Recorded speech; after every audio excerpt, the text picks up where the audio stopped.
So it's all to play for still. I think so. Do you want to bet against us?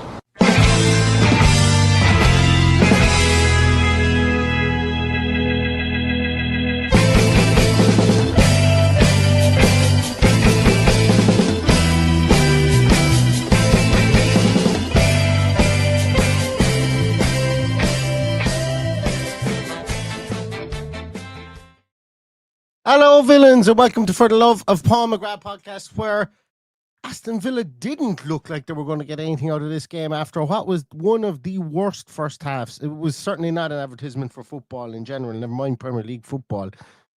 Conditions weren't great. Referee very, very pernickety. And obviously Villa going down 1-0 to just like a bit of a shambles of a goal. But they pulled up their socks the second half. 2 changes made by Unai Emery.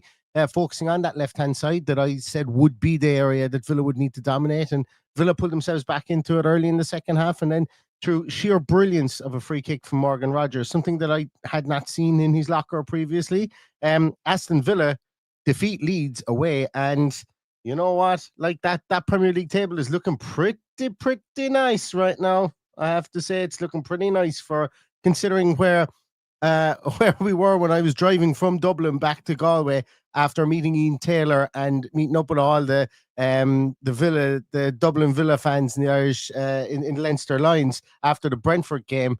Certainly didn't think we'd be here on the 23rd of November, but we are, and it's great testament to Unai Emery, the patience and turnaround that he's had. An away win in Ellen Road. Only their second defeat at Ellen Road in 25 games. So well done to Aston Villa. And well done to 1 to 16 they played in this game today. But yeah, it wasn't always plain sailing. I think we'll say that, and I'll come back to talk more about our goals in a minute. But I do want to start with the goal that we conceded, because Jesus, there's just like, I thought everything in the first half, officiating, commentary, everything just looked like it was sloppy. Everything felt like it was sloppy. Everything felt like it was trying to rev up, it was trying to get up to the pace of after an international break. Everything did. The refereeing, I thought, was annoying. And the VAR took forever to make the decision on the goal. And the commentary, I thought, as well was a bit lackluster. But on their goal, I suppose, it was just a really, really silly situation, I think, to have put ourselves in, or for Emi Martinez to have put himself in, I suppose, really. But that cross comes in. It was a lovely whipped cross. Longstaff gets to it and keeps it in play, and then it loops to the back post. Now, Anton Stack was, for all my money, was in an offside position. We've seen the still shot of the semi-automated VAR. I don't know how that semi-automated VAR says that it's not offside. It looked clearly like it was offside. Even when they had that computer-generated image, it just looked like it was still offside. But the thing that annoyed me most there is that, and I can look, Emi Martinez goes and tries to jump up and try to catch it in against his stomach. Tries to catch it like that, like you catch a ball thrown to you. He doesn't high point it. He doesn't get his hands up there. And I think for that reason, and there was very little contact on him, if any contact. I don't think the referee was ever going to rule it out for the contact on Emi Martinez. But in a situation like that, when you go for it, you have to high point the ball. Or even better still, you have an opportunity to clean house and absolutely go through players there. You will never give away a penalty in that instance, as long as you get a punch on the ball and you don't punch a man. And I think that's really just what everybody wanted him to do. And in an instance like that, he should do that. He should just come out, punch that ball, or high point it with his hands over his head. At no stage does he get his hands over his head, tries to catch it in here, goes down holding his head. And it was just one of those ones whereby, it's margins. It's the finer details of games that when stuff like that happens and we concede a goal. Yes, it's grand. We've won the game, but we were needlessly down 1-0.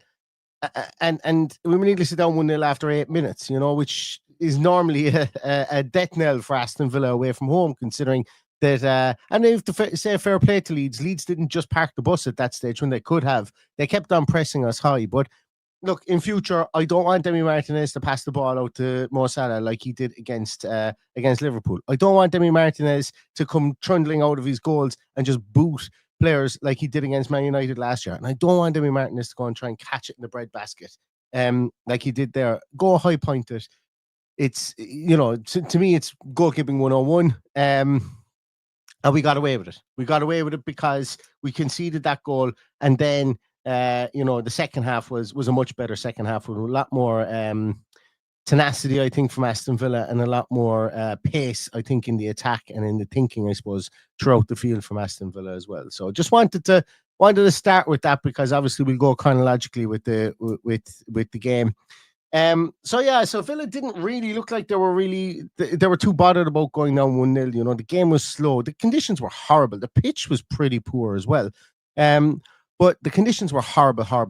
Like every time the camera panned to one of the managers, it was just buckets. Like it was just heavy, looked like incredibly wet rain falling from the sky. And conditions can be difficult. And it were. And Villa didn't really panic after they went 1-0 down.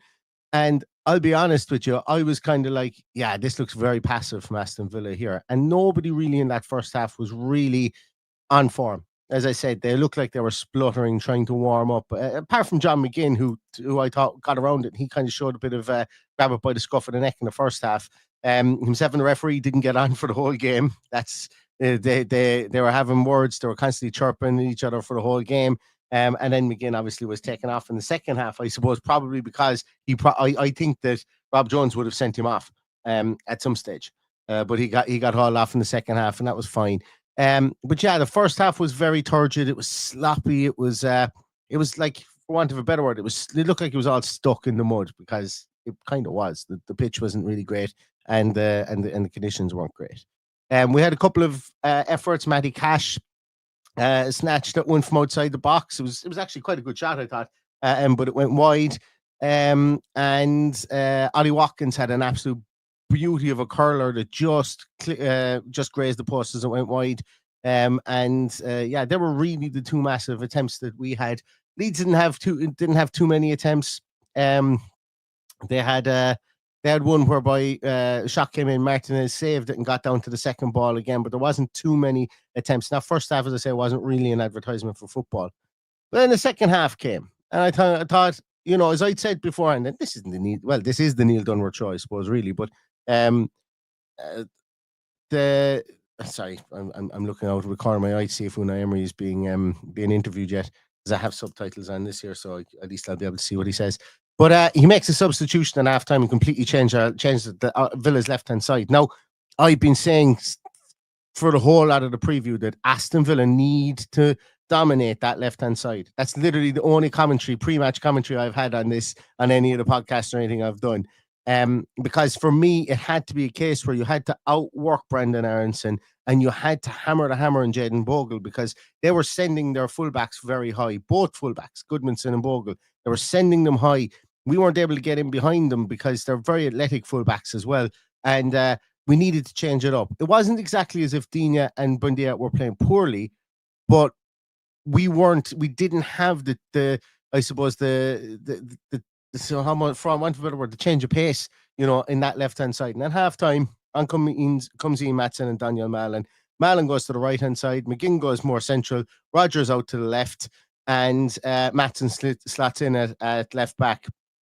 And it was, we looked immediately a lot more threatening. The ball from Matty Cash to Mallon was nothing special, but Mallon takes it to the end line, drills one across, and a lovely deft finish from Morgan Rogers. Like, he knows what he's doing there, just to literally just allow it roll over. Essentially, all he does is hangs a leg out there for it to roll over his toe. He doesn't really stab at it much. It's just as if it just hits his toe and he diverts it into the net. Really, really good finish. Perry nearly gets a hand to it, but the way Morgan Rogers just kind of got his foot underneath it, and as I say, didn't stab at it, didn't really kick at it. It just elevated it up into the goals, and it was great finish from him. And Villa back on level terms after 47 or 48 minutes, I think it was. And then they really looked the better team, I thought. Leeds were very industrious in the middle in this game, specifically in the middle of midfield. Like they lost Stack after I think it was about 20 minutes. They had lost Stack. He had to go off, and he was changed. He was substituted for Tanaka, and Tanaka just was everywhere in around midfield, like so much industry. And Sean Longstaff in there as well was getting around the field, and Ampadu was just getting in people's faces, stopping ball. He was doing a good job as a 6, but they weren't really creating a whole pile. Leeds weren't. But Villa at that stage had grown into the game. That goal really gave them a lot of confidence. They began to get their foot in the ball a small bit more and pass it around. And then there was more changes made with Jadon Sancho and Ross Barkley coming in for Watkins and McGinn. And I felt that happened around 67th or 68th minute, I think. And I felt that injected more kind of pace into Villa's game, specifically through Barkley. I thought Sancho didn't really get on much ball, and hard to rate him in that second half. But Barkley got on a bit of ball. He was able to get back towards his own goal as well and help out there. But it was really the creme de la creme, or the pièce de la résistance from this was Aston Villa get a free kick right in the edge of the box, won by Ross Barkley. Actually, was taken down by Pascal Struijk, I think it was, and he gets that free kick, and Morgan Rogers steps up to it. And I know it's a pretty cliche, but when your free kick is that close to the goals, it's very difficult to do what he did. And he hit it perfectly. And that's 2-2. I think I saw somebody in the comments there a moment ago. I'll come to your comments in a minute. I saw somebody there say 2 knuckleballs. That was a beautiful free kick from Morgan Rogers. And it went up and it went down. And so much so that the commentators, I didn't think even in real time that it looked like it took a deflection, but the commentators thought it may have taken a deflection because it came down so violently. And where it actually finished in the net was like pretty low down. So it went right up and down. There's a lovely arc to it. And no goalkeeper saving that. It was just the power, and the power of it as it was coming over the wall. Keep the reaction time the keeper would have needed there would have been phenomenal. So much so that when you look at it from behind Morgan Rogers, the keeper initially actually steps to his right hand side and takes a gamble, and then went, oh crap, this is actually coming over the wall, and because you don't expect him to go over the wall in that instance, and then the keeper was just left flat footed from that situation. But a really, really great goal. Absolutely really great goal. And the commentators waxed lyrically about it and spoke very well about it. I thought, they gave it the due it deserved. And he goes over to Austin McPhee. I think that's a funny one, because he goes over to Austin McPhee and congratulates him. But in fairness, I don't think there's any way a coach can coach you to kick a football like that. You can either do it or you can't. I think that's the technique that was used there. But fair play. It's good to see Austin McPhee back in the dugout and contributing to set pieces, because I think sometimes we do forget that he would be in charge of maybe picking people who are working on the people who are taking free kicks in that instance there, working on where we would set the players up in the wall. And I think when you look at the way that the Leeds wall was set up, they had the draft excluder there as well. And then we had Villa players, and I think we had Villa players at each side of the wall. I can't quite remember. But obviously we completely obscured the goalkeeper's view. And I think that's why he has to take a gamble and take that step to the right, because he's going, right, if you're going to go up and over the wall here, this is going to have to be an absolute banger of a shot. And it was, and it went in there. So well done to Morgan Rogers. It was his brilliance in both instances that got us the 2 goals. And it's great to see him back in amongst the goals again, because, he's a confidence player. There was a time, as I said, where Aston Villa fans laughed at him, and because his form was not great earlier on in the season, and he's coming into form now. Aston Villa looking right up the table, and where are we? Where do we? We're fourth place now, clear in 4th place, with Spurs left to come to play. Spurs and Arsenal and United and Everton left to play this weekend. United would need to win 3-0, 4-0, sorry, to over. No, 3-0, sorry, to jump over us. They would need to win, and Spurs, if Spurs beat Arsenal, they would jump over us into 4th place as well. But look, our form arc at the moment is 1 loss in the last 6 games. And that was to Liverpool, and we feel like we played poorly that day. We should have, we didn't bring our A game to that. And that's I know Liverpool are sitting in 11th place in a horrendous run of form. They've only won 1 game in their last 6, but that's the levels that Villa are playing at the moment now. You know, I said I expected a win against Leeds in Ellen Road. I said I expected it. Didn't think I was getting it after 45 minutes. I really, really didn't. But it's a good, like, it's a brilliant game to win from a dressing room point of view. Like, and you have these games whereby players will refer back to it. You know, our away form has not been great. It's not been terrible, but it's not been great. Actually, let's see, what is our away form this season? Yeah, we're fifth in the table. We've had 2 losses, 2 draws, 2 wins away in the league this season, in comparison to our home form, which is a draw, 4 wins, a draw, and a loss at home this season. So it's like our away form hasn't been brutal at all. But you know, to get a win like that when we needed to, when the table is beginning to open up for us like it did yesterday, and puts us into that fourth position with Wolves left to come. Wolves obviously anchored to the bottom, no win this season, only 6 goals scored. You would have to think that Villa are going to be looking at that at home to get another 3 points there as well. Obviously, every single game, it's a derby. Every game has to be taken on its merits and every team has to be respected. But, you know, another 3 points there rockets us onto 24 points after 13 games, which would be absolutely brilliant. You're looking at almost 2 points a game, which is definitely Champions League form. And then I suppose even if you go back to, you know, over the last 9 games or 8 games, you know, we're looking at an incredible run altogether, you know, of wins and of points taken. So all we can do is play the teams that are in front of us. Hopefully we play them better than we did in the first 45 minutes of this game, which was just a strange 45 minutes. But the second half was definitely redeeming. And as I go back to what I was saying there, that this is one that in the dressing room, they will talk about the changes that were made, the tweaks that were made to the formation, the trust in the process that they had to have, and also just the individual brilliance that happened from that goal. Another goal from outside the box. So at least we scored one from inside the box this time as well.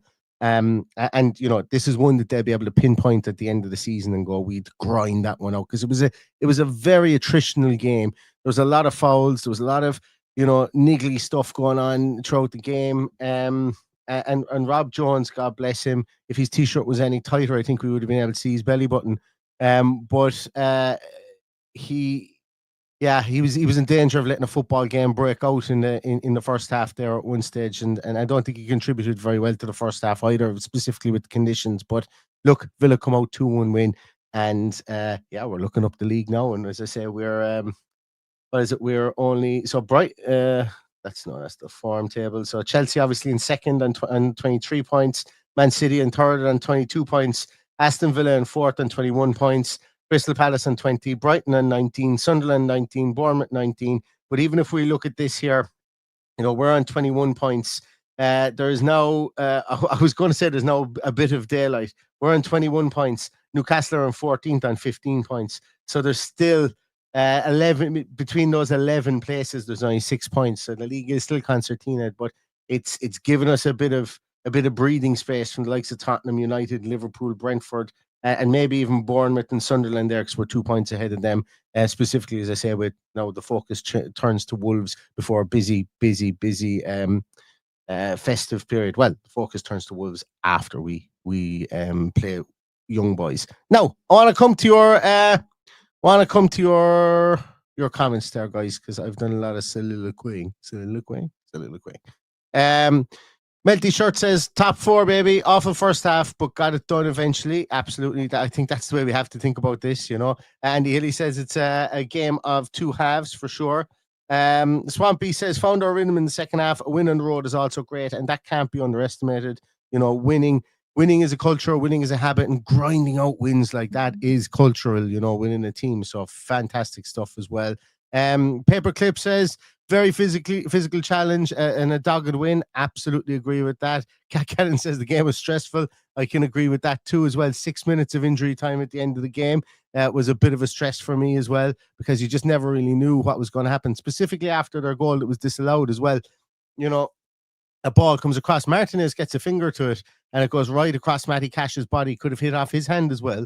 But it didn't, and it hit off Dominic Calvert-Lewin. Now, I don't know that Dominic Calvert-Lewin stick out the hand to to nudge it into the goals. I presume he probably did know the ball was going to hit his hand, but look, when the ball hits a hand, it's going to be ruled out, and clear as day, never going to stand. And Aston Villa got away. I suppose in a way they got away with it because it was directly after we scored the goal, and as we know, all football cliche fans will know the time a team is most vulnerable is just after when they score.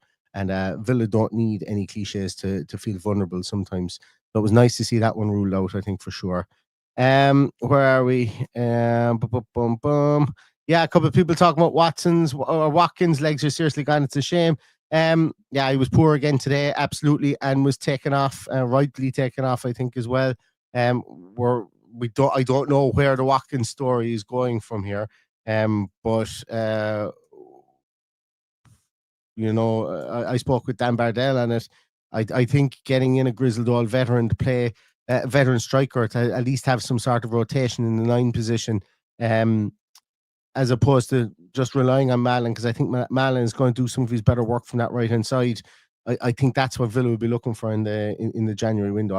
And I think Francesco Calvo actually mentioned it in his press conference as well. So we will see. MG Chum says, nice dip on that free kick, but what was the keeper doing? Andrea Onana to your concrete feet. Yeah, as I say, if you look at it back from where Rodgers is, the Villa players, I think they were on either end of the wall. I can't remember, but there was Villa players in the wall. I think he was just completely unsighted, and I think he makes that move to the right, and you're never recovering from that, the way the ball gets up and down, for sure. Where else are we? I'm going to scroll right down because some of these comments are just from as it started. So where are we? By the way, and I don't condone betting, but I did put a sneaky tenner on at halftime at 6-1 for Villa to win the game. So been a nice profitable day for me, and I don't usually do that, but I took a leaf out of Paddy's book. Paddy's always does that. Every time Villa go 1-0 down, he'll go straight on and put money on Villa to come back and win. And he's won quite a bit of money off it from under Unai Emery so far. So I said I'd take a leaf out of his book today, and yeah, so drinks are on me later on for sure on that one. Yeah, Dave says Leeds did what they needed to do to stop us playing in the first half, but we're never going to keep it up for 90 minutes. I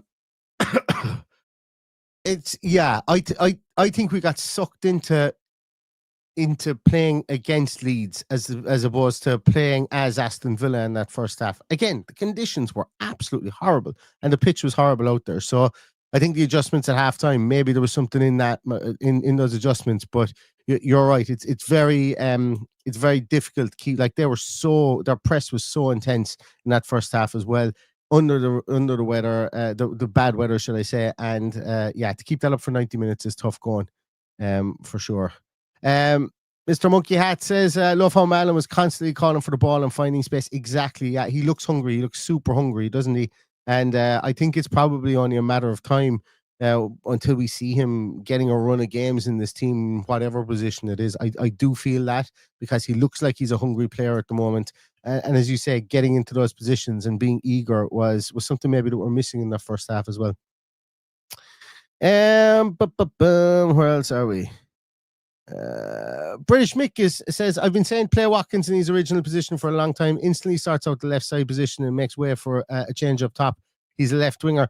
Do you know, why not? Why not? And you know what's actually funny? Sometimes that actually happens, and Unai Emery has done that. He brought him on and he played him there against Spurs, I think it was, when he brought him on, and he played really well there. And there is times where he does rotate with Malin and at times as well Rodgers, and does find himself out in that left-hand side this season. I've noticed it in some games as well. So maybe there is something in that. But look, I think for Ollie Watkins, if he's not putting him in the onion bag up top, as a striker, you know, he doesn't want to fall back into that winger position again. I think he sees himself as a striker, and he needs to start scoring goals. It's just as simple as that, I think, regardless of where we play him.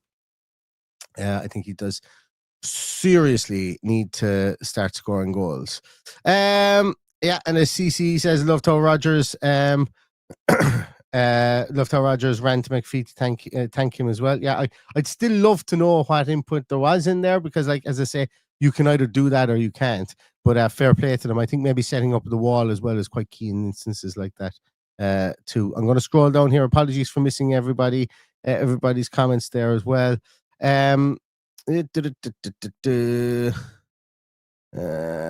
People saying I switched it off as soon as Villa finished. All they talked about was Arsenal in the build-up. Yeah, the commentary or punditry is down the toilet at the moment.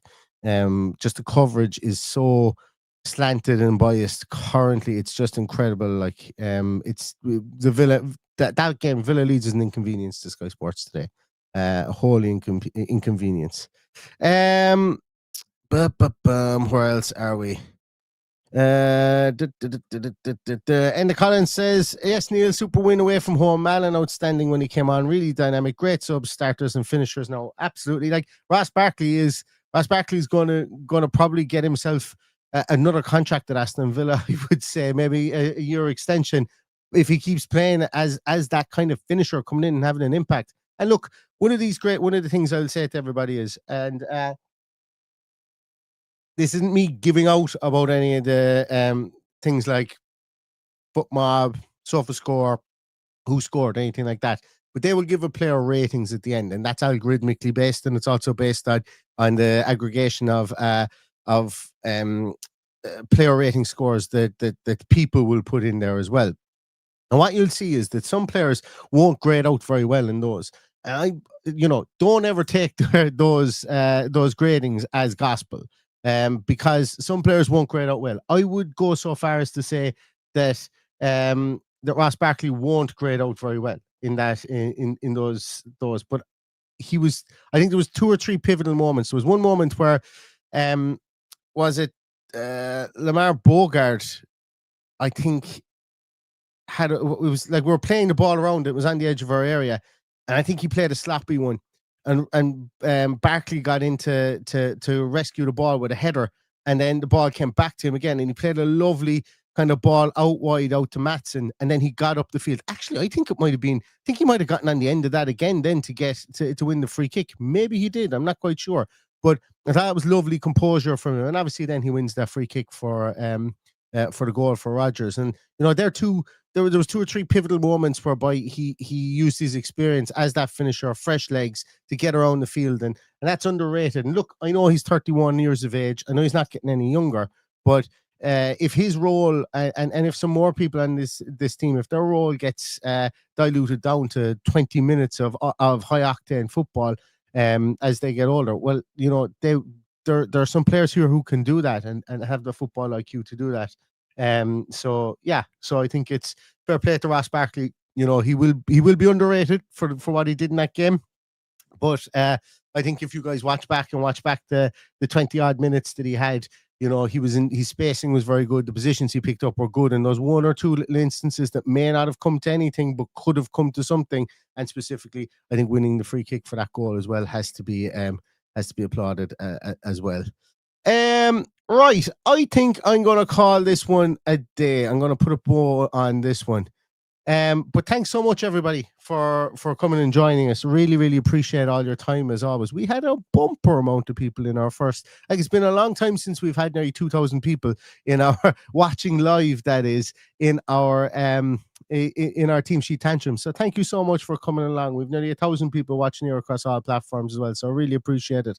If you know of anybody that you think would like this podcast, please ask them to start following us on Spotify or Apple Podcast, or even here on YouTube as well. And let you be my salesman if you can, and then let me try and keep them here. But if people don't know about us, then they'll never find us. But I just want to say thanks so much, everybody, for your time. I can never give you back the time that you spend here listening to me warble on here on in a room in Ireland, getting stuff right sometimes, getting stuff wrong more often than not. But thank you so much for your time, and it makes it all the sweeter when we have victories like this. 2-1, snatching victory from the jaws of defeat, really. I think here in this game we could very much say so. Thanks a million, everybody, for your time. We will be back. I think we might do something tomorrow, maybe when Paddy's back in Ireland. He was at that game today. I'd like to get his take on what it was like in the stadium. I'm sure he won't have too many nice words to say about Rob Jones, but so join us again tomorrow. We probably will come on for maybe tomorrow night and get Paddy's taking it. But for now, let's soak this in. Villa in 4th position.